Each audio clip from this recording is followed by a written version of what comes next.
NASA's James Webb Space Telescope has imaged the inner workings of a dusty disk surrounding a nearby red dwarf star. These observations represent the first time the previously known disk has been imaged at these infrared wavelengths of light. They also provide clues to the composition of the disk. The star system in question, AU Microscopiae or AU Mic, is located 32 light-years away in the southern constellation Microscopium.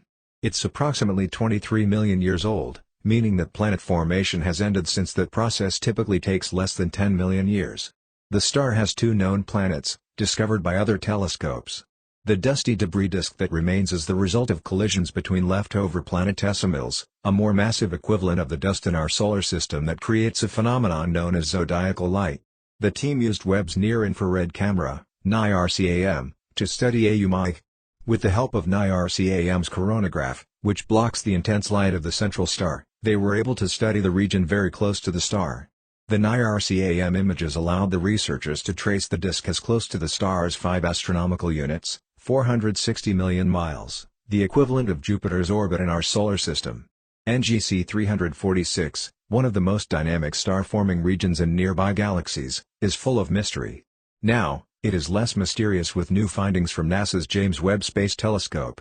NCG 346 is located in the Small Magellanic Cloud, SMC, a dwarf galaxy close to our Milky Way. The SMC contains lower concentrations of elements heavier than hydrogen or helium, which astronomers call metals, compared to the Milky Way. Since dust grains in space are composed mostly of metals, scientists expected there would be low amounts of dust, and that it would be hard to detect. New data from Webb reveals the opposite.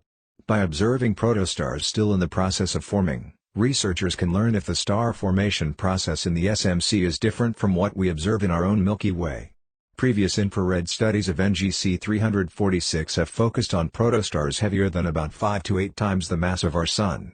With Webb, we can probe down to lighter weight protostars, as small as 1/10 of our Sun.